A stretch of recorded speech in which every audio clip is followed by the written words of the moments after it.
Welcome to the Big Unlock podcast, where we discuss digital transformation and emerging technologies in healthcare. Hear some of the most innovative thinkers and leaders in healthcare and technology talk about how they are driving change in their organizations.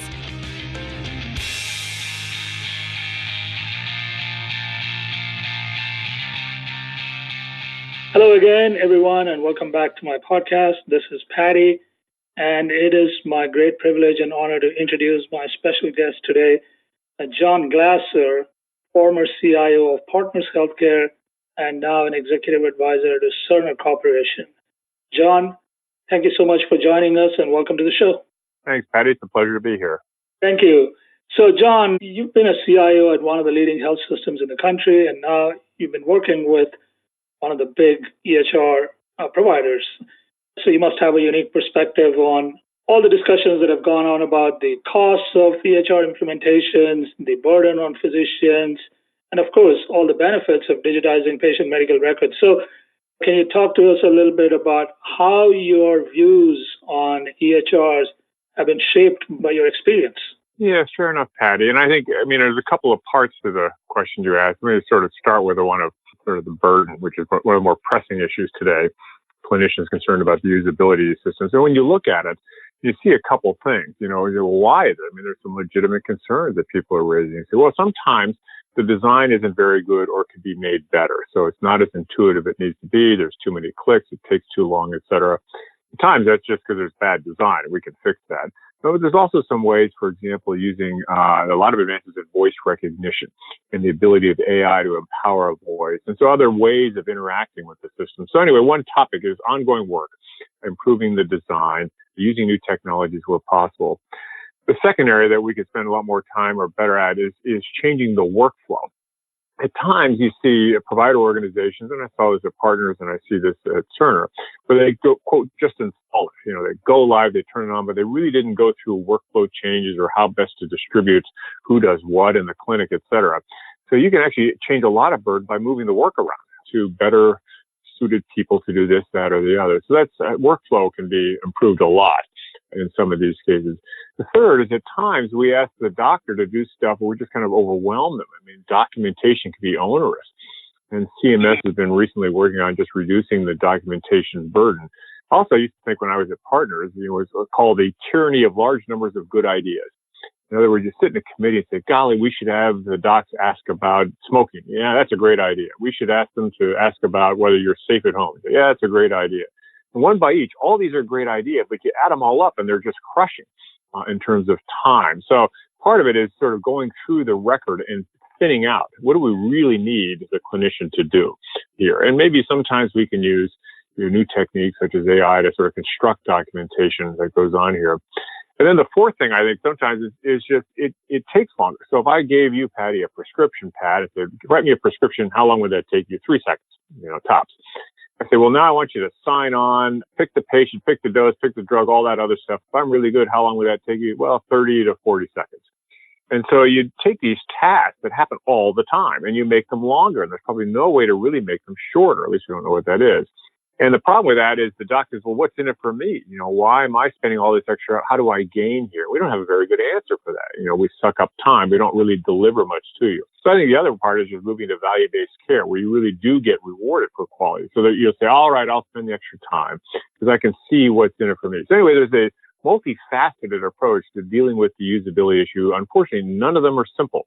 It's this progressive, operating on lots of different fronts they go through. So I think that's going to be part of it. I think there's value here. And sometimes the value you can express numerically. There's fewer errors, or there is turnaround times, or things like that. But at times the value is really intangible. You say, well, I have better communication of the care team. And I'm sure we do, but how in the world do you measure communication and betterness or better decision making? At times you can measure that, at times you can't. But that's true of IT in general. What's the ROI of email? Beats me. So anyway, I think there is what you see is we still have challenges in usability. We'll always have this complicated, multifaceted value proposition. But nonetheless, I suspect all of this is very foundational. If you say we really want to change the healthcare system, get into value-based care, engage consumers, et cetera, it's hard to imagine that we can successfully do that based on a pile of paper. Yeah. So it's fair to say that it's all work in progress, and it's just going to get better over time. But it's going to hurt a little bit while we get there. I think it's fair, Patty. There's no silver bullet here.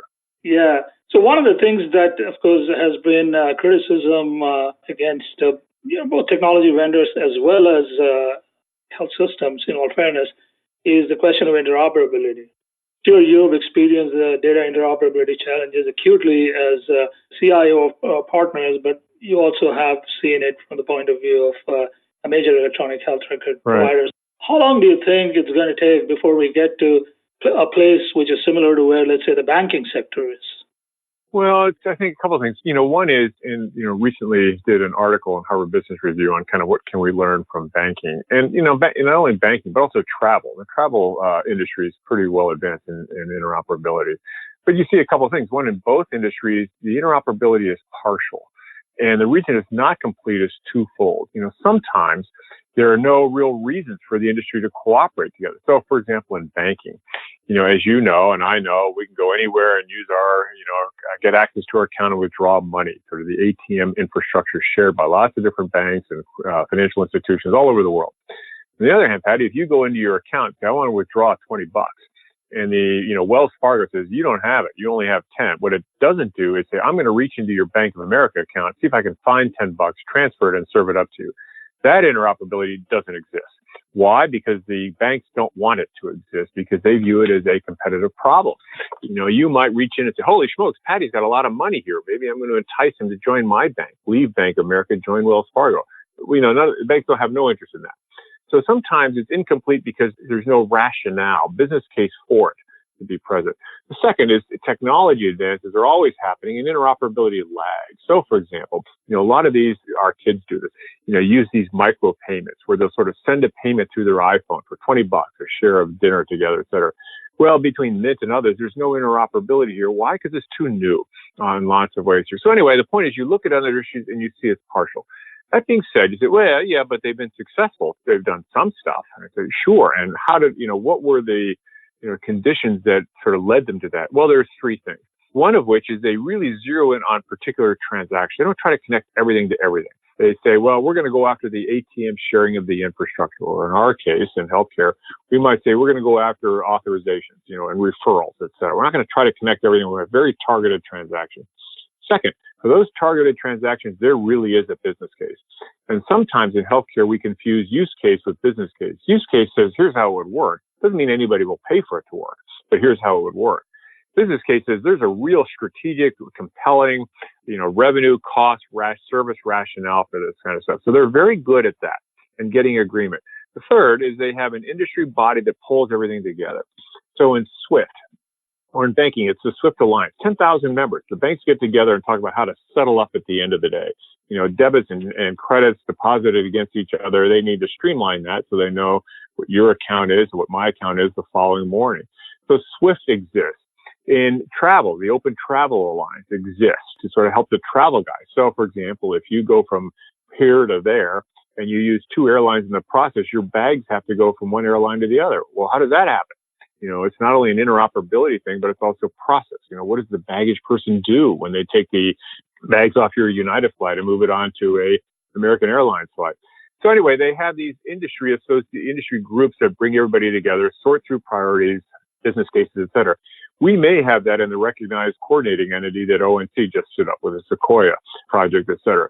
So I think, Patty, one is we got to sort of take the playbook from those and to look at, these three. And I guess the last comment I'll make, and this goes back to my days as CIO, you'd go into the board meeting and say, we got 50 different requests for IT projects, grand total $100 million.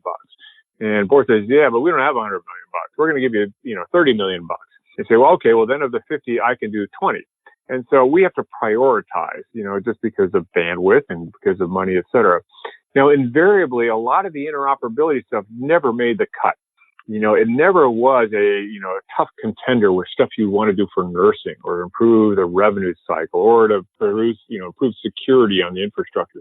So it wasn't as if there were bad people making data blocking decisions. It's just that the rationale was not as compelling as other rationales, et cetera. That may change, as we do value-based care and there's a greater reward for continuum. But right, it's a classic example of the business case. In a particular instance of a health system, the business case often just wasn't strong enough to sort of rival effectively with other propositions. Yeah. So you mentioned the CMS and the coordinating entity that they announced. Of course, the CMS and the ONC, they are kind of into the middle of this, right? And they have been in this for the last couple of years. So, but there's a lot of confusion, at least to me, and maybe even to some of my listeners here. So, we have the FHIR API standards that the CMS and the ONC are working with the HL7 organization.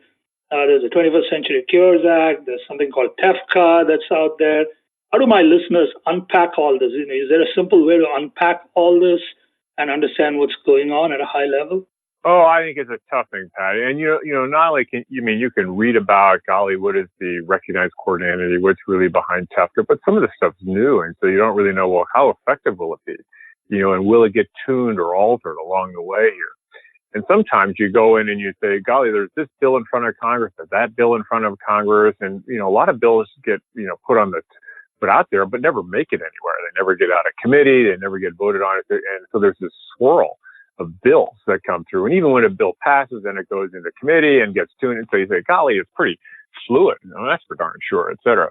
So I think it's really hard to do that. My best advice on that is one is if you're with a large enough organization, a health system or a health plan or whatever, usually there's a government relations person, a person whose job it is to be on top of what's going on in government. Now, sometimes it's IT stuff.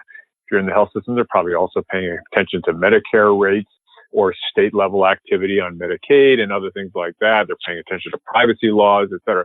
So anyway, one of the things you do is you turn to say, well, geez, do I have such a person in my organization? And I'm going to then talk to him or her periodically about kind of what's going on, on a regular basis, because it does change all the time. So that's one way to do it.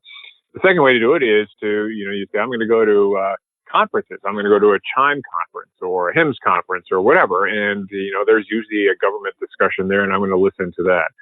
Third way that people have is sometimes they, sort of subscribe to or have relationships with lobbyists or firms in the DC area whose job it is to keep tabs on all this kind of stuff. So you often see, a health system with a connection to a set of folks in DC whose job it is to monitor the rules and regulations that are going on, et cetera.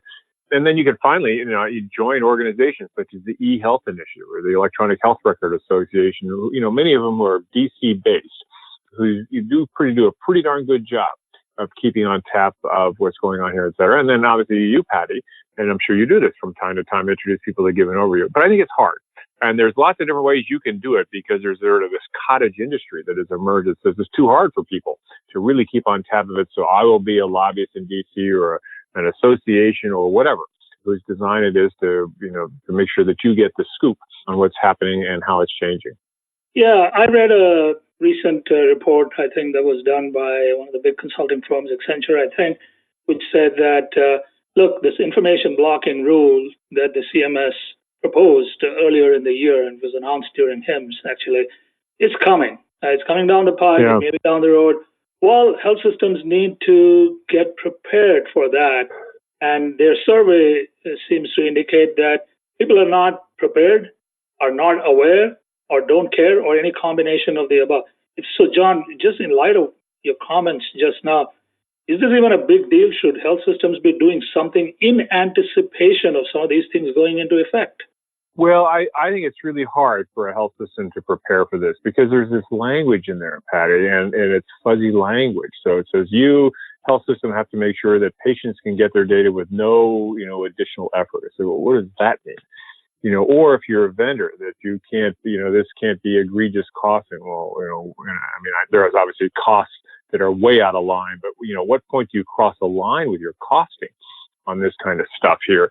And that if someone says, hey, I want to have access to my data, you have to serve up everybody. So, yeah, but I can get overwhelmed by this thing. Aren't there ways that I can prioritize? So there's a lot of fuzziness in the language about what do you really mean? I think, part of regulations is, getting clarity. So, for example, Patty, I spent, a year at ONC when meaningful use was coming out, and the legislation said we're going to give you money, an incentive to adopt for the meaningful use of interoperable electronic health records, and that's all it said. You say, well, what does meaningful use mean? Well, it took regulations to really say it means this, and we have all this very complicated set of certifications and this, that, and the other that's come out of that. So you take all this data blocking stuff, and that specificity that we now see around meaningful use doesn't exist yet. And, they're still, working on the rules to sort of, create it. And I think that's going to be really complicated to go off and do that. So in a way, you're a health system, you say, well, I can't prepare because I don't know specifically what you mean. What do I tell my troops to do in the IT department or medical records department, et cetera? So I think all you can really do is do a couple things. One is, to your point, you can pay attention and, talk to your colleagues at, consulting firms to say, what's going on, this, that, or the other. The other is to make sure that you are a part of and aware of what, the sort of lobbying or professional societies are doing, such as what is the American Hospital Association doing about this? And they're working on it hard. What is the AMA doing about this? Or the Medical Group Management Association. But anyway, organizations that represent providers who are trying to work with Congress to say, we got to get clarity here. And not only clarity, but clarity that's practical, not this clarity that's just going to be awful, that we go through. So I think you can do some basic stuff that goes through, but I think it's just really hard to get this until we get this clarity. And all you can really do, and it's worth doing, is to work with, the organizations like the AHA to make sure that your opinions are known to them. And that you're hearing from them kind of where the conversations are in terms of creating the real rules and regulations that will give this all clarity. So watch and wait, basically. But also stay connected to, the organizations that are in DC trying to work with CMS and ONC to get clarity. Yeah. So switching topics here a little. So today, the big buzz is all about digital health innovation, digital transformation. And you see a lot of announcements almost on a daily basis. The big tech come to the act in a big way, the Microsofts and the Googles of the world. We see a slew of partnerships that are being announced. Cleveland Clinic just announced one with Amwell, and a bunch of these and the partnerships are happening. And you have all these non-traditional players like Walgreens, Walmart, and CVS. So what do you make of all this? Where's the industry headed at a very high level in terms of its competitiveness, in terms of a fundamental shift in primary care relationships and so on? Well, it's a fair question, and I think it's remarkable time at this industry. So I think, when you step back, you say, golly, what the industry is going through is this amazing change in business model. And business model is basically, says, here, I'm an organization. Here's what I'm going to do. Here's how I'm going to do it. And you are going to be, like what I do and how I do it so much you're going to pay me. And you're going to pay me enough to make a profit, and maybe it may all become rich and all that other stuff. An example is Uber. The business model is, I'm going to get you from point A to point B. And say, well, yeah, that's not all that unique. Walking does that, biking does that, et cetera. But Uber says, yeah, but how I do it is really different. So that is for sure. And it's pretty neat.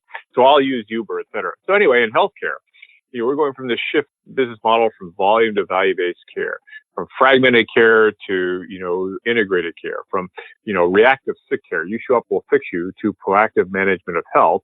And from one that is really centered on the clinician to one that is more centered on the consumer or the patient. And that is a profound business model shift. Anytime you have a business model shift like that, and it can be induced by the technology like the web or mobile devices, or by, in our case, a lot of, payment mechanisms that go on. People see opportunity. So it's not surprising that you say, well, golly, tech giants and other organizations, retail, the CVSs, the Walgreens, Walmarts, et cetera, saying, hey, we can do, a whole bunch of different kinds of care. These people stepping in and say, there's business model shift. There's opportunity when that happens. And I see how I can leverage some of my strengths to go off and to do this kind of stuff here. So I think we're seeing this flood because of that, going on here. One of the things that's happening, Patty, is sort of the traditional boundaries between providers and health plans, and between the pharmacies and the providers that these traditional boundaries are getting blurry. Infusing, whether it's provider-sponsored health plans, son of a gun, or Optum has a massive, delivery arm, probably the largest delivery arm in the country, frankly. And as you've seen this, in fact, I just got my flu shot at my local Walgreens this morning. And so they're increasingly getting into some basic types of care, let alone going on the internet.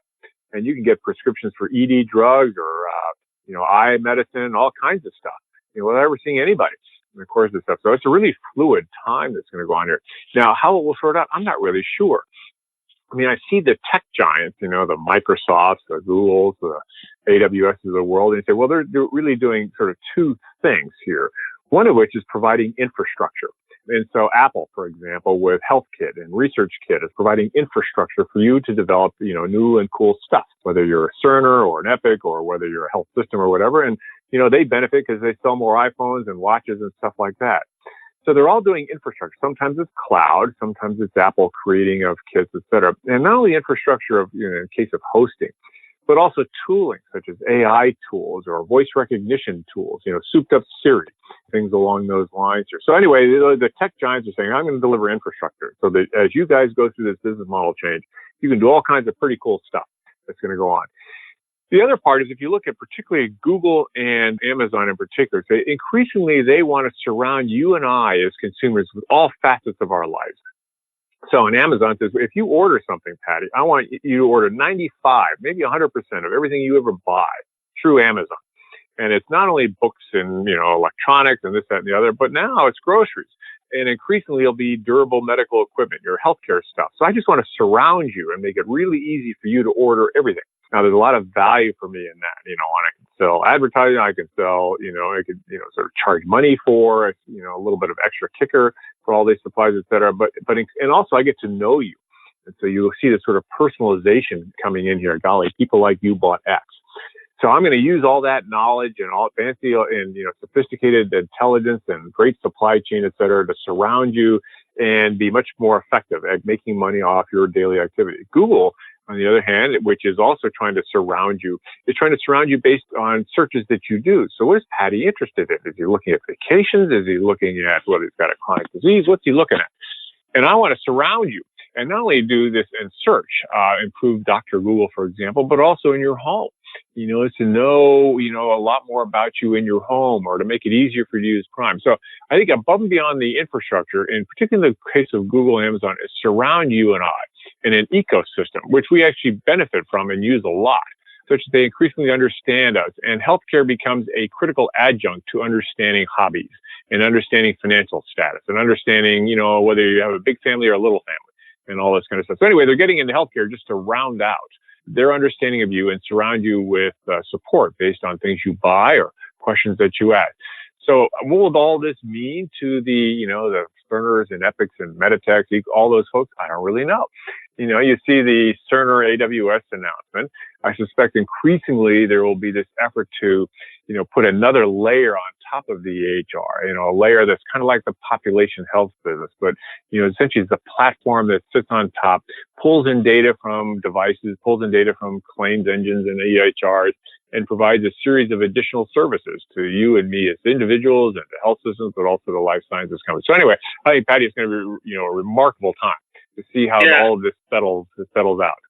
Yeah, and this is obviously the whole competitive landscape is shifting. So the EHR vendors are kind of moving upstream, and they're getting into more of the value-added services world. And of course, the big tech firms are trying to move into more of what I don't think they'll ever become EHR vendors. I could be wrong. But the emerging needs are all about analytics and user experience and so on and so forth.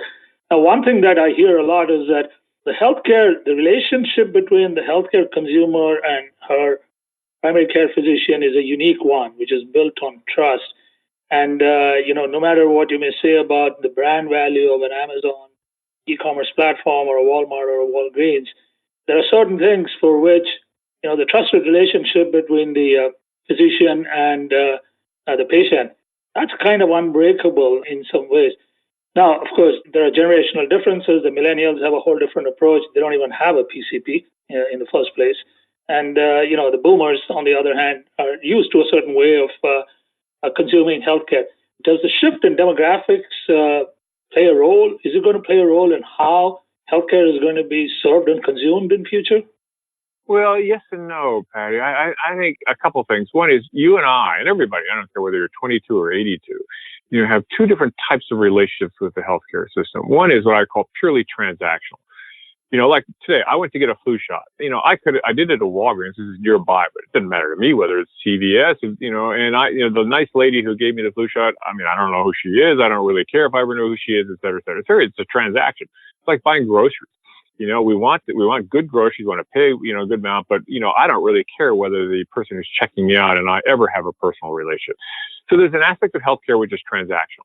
Pure and simple. And again, you could be 22 and it's transactional. You could be 82 and it's transactional.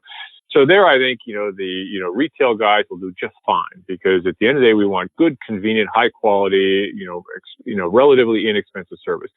There's another category relationship which I call agency, which is, well, this is different. My relationship to you is based on trust, based on the fact that you have knowledge that I don't, that you have experience that I don't, and I never will, frankly. And I trust you will be smart and thoughtful, care about me, et cetera. Now, an agency relationship can exist with your doctor. Let's say if you have cancer or, a weird or scary neurological disease. I don't know. I got to trust you, an agency. But it also exists with a financial planner. Most of us, golly, all these options beats me, Patty. Maybe you're all over this stuff, but beats me. I trust the financial planner. Says, listen, John, you want to retire, you want to send a kid to college. Here's what we got to do here. And if I had a complicated legal situation, I would trust an attorney. I don't know. Yeah. You help me. So anyway, the point is we have agency relationships with several different types of people, including our doctors, et cetera. That we will always have.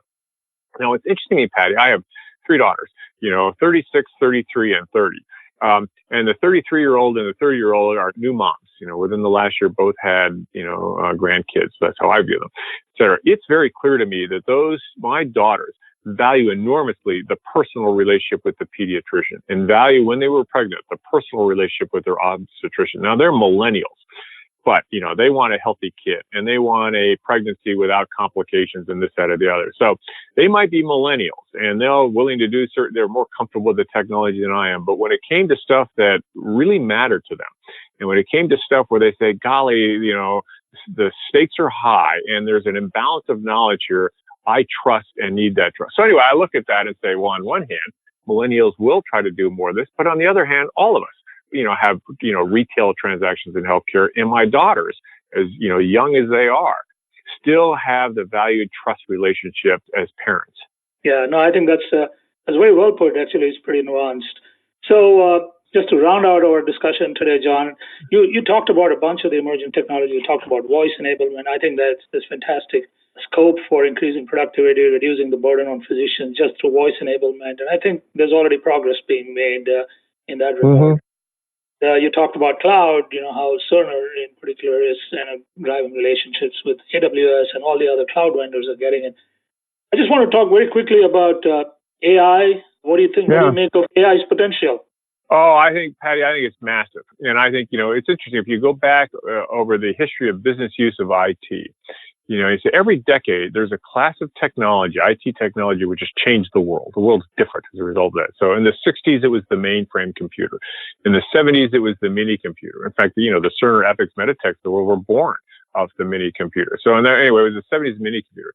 In the 80s, it was a network personal computer. That's kind of when I came on the scene. It's all of a sudden you could really do your own computing power and connect to printers and stuff and use Ethernet, all that stuff. In the 90s, it was the web, that debuted. And so, Amazon founded in 1994, Google in 1998. And obviously the world's a different place because of the web. In the 2000s, it was the mobile device and, high-speed wireless network. The iPhone debuted 2006. So, all of a sudden, and you look at, golly, in an amazingly short period of time, 13 years, how much the world has changed because of the mobile device. And you say, well, in the current decade, what is it? It's AI. The world will change because of that. Now, sometimes these changes play out over long periods of time, decades. For example, in this country, we're all sort of concerned about the web being used to influence elections. Well, shoot, this is 20 years into this revolution, and now we're still learning about both the pros and the cons of the technology. So anyway, AI will play out for long periods of time. I do think at times people get sort of focused on, golly, will we remove the need for doctors? And, and will cars really be driverless in all circumstances? And we get, a little too ahead of ourselves. They say, but it's here now, golly. Siri, for example, Alexa have remarkable AI capabilities. My wife has a Volvo XC90. You couldn't crash that car if you wanted to. The AI that keeps you from drifting in the lane and getting too close and parking and all this kind of other stuff. So there's AI everywhere across this. And, AI at Siemens, when I was at Siemens, the machine, the logic would look at the machine, say the performance of part 62 is getting a little erratic here. I think it's going to fail in 4 hours. So I'm going to dispatch a message to a technician to get out here with a new part 62 before it goes down. So I think, Patty, we will see profound change. It'll be multifaceted. It'll be all over the place. It's not like it'll be here, not there, et cetera. In our professional lives, our personal lives, et cetera. it will take decades to play out. But nonetheless, you and I will have this conversation 20 years from now, and we'll say, golly, look at the change that AI has happened. And I guess part of the cool thing is if it's really true that every decade something changes the world, what's next? That's a good question. It's usually hard to see the decade that is going to come, but it invariably comes. Well, John, it's been such a pleasure speaking with you, and thank you so much for sharing your thoughts, and thank you for being on the show. My pleasure, Patty, and thanks for inviting me. We hope you enjoyed this podcast. Subscribe to our podcast series at www.thebigunlock.com and write to us at info@thebigunlock.com.